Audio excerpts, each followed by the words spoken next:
Alors suivez chaque vendredi l'émission C'est mon temps avec Christian Kimbamba et sur C'est mon temps TV sur YouTube.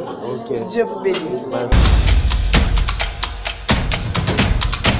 Bon, il faut découvrir que ce Dieu qui est en train de nous protéger. Ce n'est pas au Bango Bazo Salan de se protéger Congo. Oui, passation on a 2020. 2020 contre 2021 na passation wana kozala ka mo traction na adaptation à makambo moko et ça le maka spirituellement. Pour moi il fallait batika batu basambela parce que président le baki atiki mboka na maboko ya Nzambe ozomona ndenge bazokufa on a mort que c'est charnel. Et cause mystère, on parle de la mystère de Dieu. Hein? Tout ressemble à la Moïse, tout ressemble à la Moïse, mais minuit il y a 2021, c'est la passation. Ange a dirigé en année 2020, bazo ça la passation, il y a changement, il y a pouvoir, na minuit. Alors suivez chaque vendredi l'émission C'est mon temps avec Christian Kimbamba et sur C'est mon temps TV sur YouTube. Dieu vous bénisse. Bon, l'église Métagek, normalement, c'est ici à Kinshasa qu'on totalise de 22 ans. Mais la mission évangélique, c'est-à-dire Métagek en sigle, ça n'a pas commencé ici. Ça a commencé au Katanga, précisément à Likasi. Depuis 1990, c'est ce qui a commencé. J'ai reçu la vision en 1990. On a commencé là-bas à implanter des églises, Likasi, Kolwezi, Fungurume, Kipushi, Rumbashi. Après 12 ans, c'est là où j'étais sorti. Je suis venu ici, appartenant des enfants de Mobutu, qui m'avaient amené le Junior Zemanga, qui m'a amené ici avec Koko Bokuli et les défunts frères Tedin Kolo et frère Koupa. Na Lingala pe tabernacle bandi na Lubumbashi, c'est-à-dire na Likasi en 1990. Na implanté ma église na Kolwezi, na Fungurume, na Likasi, na Lubumbashi, na Kipushi. Après 12 ans, koleka na appartenance à Junior Zemanga, Koko Bokuli, Tedin Kolo et Koko Kupangela, les bameninga na Kinshasa, la sœur Odile, nettoyer quoi, implanté. Alors ça veut dire totaliser 22 ans, ce n'est pas totalité à tabernacle. 22 ans, c'est la totalité de Kinshasa. La jeunesse, c'est l'avenir du demain. Tu vois, la jeunesse, c'est l'avenir du demain. Na bandi on avait commencé avec des femmes papa Mwamba, les Dieu donné, les pasteurs Hervé, les pasteurs pasteur Roger Kamba. Il y a des vieux au Tobanda qui n'a bango, te former bango. Mais comment on a que mieux avancer, il faut commencer avec la jeunesse. Parce que la jeunesse, c'est un relancement, il y a lobby. Et relancement, il y a pépinière, il y a avenir. C'est pour cela qu'on s'est concentré pour la jeunesse. Voilà, au Bomoni, le jeunesse et l'équipe, ils ont une formation, Bano Babandaki, na Ekodim, Bamati, na évangélisation, le lot comme serviteur de Dieu. Il faut mieux former la jeunesse pour l'avenir et à l'objet. Bon, quand il y a papa, on a formé qui, papa Mingi Baki na la rébellion. Mais les jeunes, ils la fidèle toujours. Dans un pasteur collé, il était dans la jeunesse, il y a l'eau, il y a passé.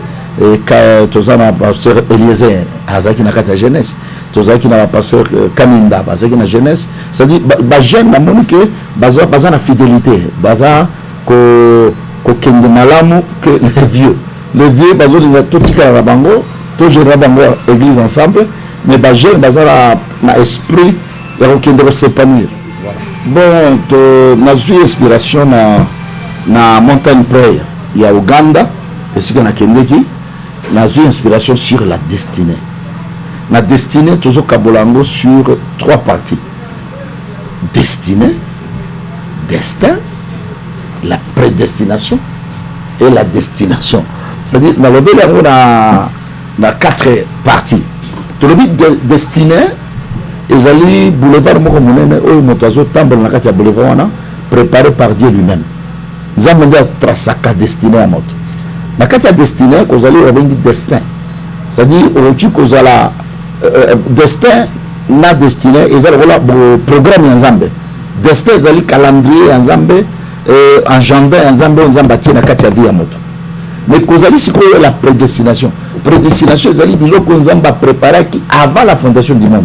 C'est-à-dire avant moto abotama Nzambe proclamaki ke moto oyo akozala boye ezali lokola Nzambe ayebisi Jérémie alobi na yebaki yo avant ozala na kati ya libumu ya mama na yo. C'est-à-dire na kati oski na makila ngai nayebaki yo. C'est ça. Bato bakoki kobloke destiné. Bapoliticien bablokaka destiné ya bato na destin ya bato. Bakoki ocréer bitumba na Kinshasa masasi eleli babale perdu moto akufi. Destin destiné bakoki okatala. Mais la prédestination ça c'est Dieu. C'est-à-dire Nzambe bakoki kopréparer masasi bakoki kolela mais ya komela yo ki okokufaka na masasi te. Okufa te. C'est-à-dire vous allez les destructeurs de la destinée. Les destructeurs de la destinée, les tueurs de la destinée, mais les destructeurs de la prédestination, ça il faut Zambé moko. La prédestination c'est quelque chose, c'est le plan de Dieu, c'est le calendrier de Dieu, c'est la préparation avant Yobotama. Zamba s'est préparé loko moko. C'est pour ça que nous allons avoir soit bimika paf, ça a été prédestiné avant la fondation du monde que à cause de la kaboye. C'est ça, il faut s'attacher mingi dans Nzambe parce que Nzambe à côté ça on a plan na prédestination mais c'est autre qui dans l'église. Donc toujours qui dans l'église ko kendera na église té. Toujours qui dans l'église to kota na plan Nzambe o ya bongisi la biso avant la fondation du monde. Au monde ko sali ma bongisi abato, ma bongisi na ba sorcier, na ma bongisi ya Nzambe na ma bongo ina biso. Nous sommes mission évangélique tabernacle de Jésus-Christ. Et l'église se trouve à Lipen, sur avenue Bumba numéro 1. Et ceux qui est en train de suivre, il peut venir ici à Lipen. Nous allons prier ensemble avec lui. S'il a des problèmes, il n'y a pas de problème parce que Dieu nous a donné cette onction pour délivrer les gens. Il y a beaucoup de gens qui sont morts. Leur destin a été déjà débarrassé. C'était le plan de Dieu. Mais toi, tu es là, tu n'as pas mouru avec la coronavirus. C'est-à-dire, dans le programme de Dieu, dans la prédestination, Dieu y a un projet avec toi. Comme la Bible dit, et Dieu a un projet de bonheur, non pas de malheur. C'est-à-dire, celui qui est en train de croire en Jésus-Christ, Dieu va faire de grandes choses pour qu'il puisse être protégé. C'est pour cela que j'envoie le message. Nous sommes à la fin de l'année. Il y a trop de choses. Il y a des plans de sorciers. Il y a des buveurs du sang qui est en train de se proclamer pour sucer le sang. Mais toi, il faut s'attacher à Christ. C'est lui qui est le protecteur. La Bible dit que nous sommes plus que vainqueurs. C'est là, il faut chercher le Seigneur et entrer dans la prière. Dieu va vous protéger. Donc, il faut découvrir que c'est Dieu qui est en train de nous protéger. Ce n'est pas au Bango Bazo Salan de se protéger Congo. Oui, on retient la barrière, mais il faut que les Bazali plus organisés que les cabis français, les américains. Aux hommes, on a des Basiatique, biso awa c'est Dieu. Ce que Kei na Kingasani. Ok, na Kingasani, dernièrement, na aéroport, na Kiti. Na moni nenge batozo tambra na Kingasani. Na moni ke babariero biso tozo sala. C'est Dieu lui-même qui est en train de nous protéger. Pour moi, il fallait batika batu basabela. Parce que le président le baki a tiki mboka na maboko ya Nzambe. Président de Tanzanie. Akende ki ko prier na montagne. Akende prier ça de 3 jours. Si vous avez croire dans Nzambe, si vous avez mboka to pesa ngo Nzambe. To croire que na bolobake na mais c'est plus difficile à priver bateau. On va passation wana ko bima 2020, 2020 au contre 2021. Na passation wana cause la ka traction, na adaptation à makambo moko et ça le maka spirituellement. Au monde même Jésus-Christ na Pâques à la vie les 2 nuits, c'est-à-dire les 2 nuits et à minuit, il y a passé 2020 et 2021. Na couloir wana ndesika batu batushaka ba destiné ya ni. Alors sur le bimbo batu basambela te ba vendre na bandako mais tant que bazo kinde ko sambela na moi. Ezaka même ndenge ba jo sambela na butu. Tu vois ngala mutiko lobake programme ya prière à veiller, il faut organiser place wana que bato ensemble la butu pour mboka na biso zamboka mo résoudre na ba problème ebele, c'est Dieu qui est en train de nous protéger. Alors ngala osenga butu wana même grâce à président alors baki bato ensemble la butu na moi que c'est charnel et cause mystère, on parle de la mystère de Dieu, hein. Tout ressemble à la Moïse, tout ressemble à la Moïse, mais minuit il y a 2021, c'est la passation. Ange a dirigé en année 2020, bazo ça la passation, il y a changement, il y a pouvoir, na minuit. Ça c'est spirituel, nous sommes des prophètes. Alors, ça on ressemble à la Moïse. J'étais empoisonné, surtout quand il sans makila, nazo suba makila, na bando situation qui na bimi na église na kena ndako, nazo ka fatigue moko na yo kangote. Ça fait 4 fois où je naza empoisonné que zambazo guérir la puissance langaise la na acte Marc 16-15.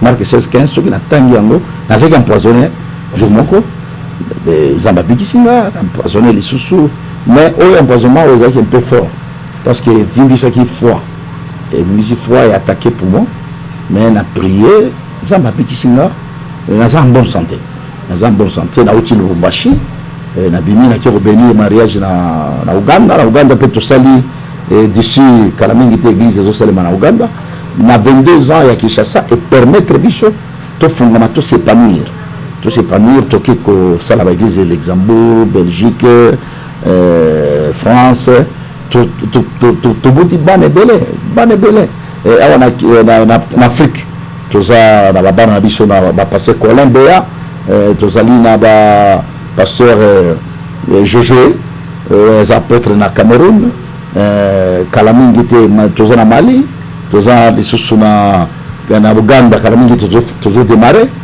c'est-à-dire dans 22 ans tu es implanté, tu es formé tu es formé, tu es consacré, c'est-à-dire bilan est normal. Ce n'est pas poison de quoi arrêter œuvre ensemble. Il y a des fruits qui est en train de montrer que nous sommes des serviteurs de Dieu. Il y a des faces, il y a pasteur Wana. Dans qui message na Uganda. Pasteur Wana a lobby dans le sens négatif, a lobby dans le sens positif. Dans le sens négatif, a lobby ngai punanga. A lobby comportement ya ba Congolais, comportement ya bango et que permettre te ba Congolais ba kotalola. On a comportement. Et il faut biso ba Congolais tout mille ba rappeler vérité. Tout dit na rappeler vérité. Comment tout l'ingi se protéger, hein? Quand même. Il y a là bossa que biso ba Congolais baza bandi ko ina biso partout à cause de ba comportement. Ba comportement tala d'abord la pastorale yo moko tali na ba télévision ba pasteur biloko baza ko loba ba ibi mbongo ba détourner mbongo ba liaki mbongo ba betana ki makofi yo moni makambo Facebook eza pour ba Congolais. Non, c'est pour le monde entier. Ba tu belé bazo mona biso les autres que biso za missionnaires. Les autres se présenter quelqu'un à Congolais. Ah non, pas Congolais. Est-ce que comportement n'est pas le est-ce qu'on se dit la vérité? Kotalo la terre. Ba Congolais ba kotalo la terre. Mais il y a des Congolais ba kotalo la. Ou ba ko banga Nzambe. Mais les a pasteur à la terre. Mais les alliés en Nzambe. Mais le problème il faut biso tout se dit tout pas donner la vérité. Il y a le baki que ba pasteur sur le côté ba pasteur ba Congolais mais l'église na yo ba roboma. Effectivement, ce que tu as tenu en Belgique, les Congolais, balingi mingi ba fertilité, balingi mingi otoko tongana, hein, makambo ba Nigérien, bazana ba problème té, bazana ba problème. Mais au moins la makambo na ba Facebook. Mais les Congolais ceux qui a joué ka eloko moko boye partager ba journaliste direct, immaturité wana. Il faut totika yango. Le pasteur wana lobby makambo mosusu mabe. Hein? Mais makambo mosusu a lobby eza vrai. Tout ça la teka moto lobby lo c'est ça banalité zo boma biso. Notre mon côté aza mon santo. Notre nyonso aza na ben perfection mais apprendre quelque chose de bon pour contribuer à la perfection de la vie. Et c'est la Congolais qui tout ça. Mais il y a des antivaleurs. Ils vont profiter de bayango. Mais ce qui est nécessaire, de changer de mentalité. Tout le monde qui est tout peuple en Afrique centrale, de changer de mentalité, tout le monde qui est congolais, au Congolais, tout le monde qui est cocaté. Parce que on a pas l'occasion de Congolais. Voilà.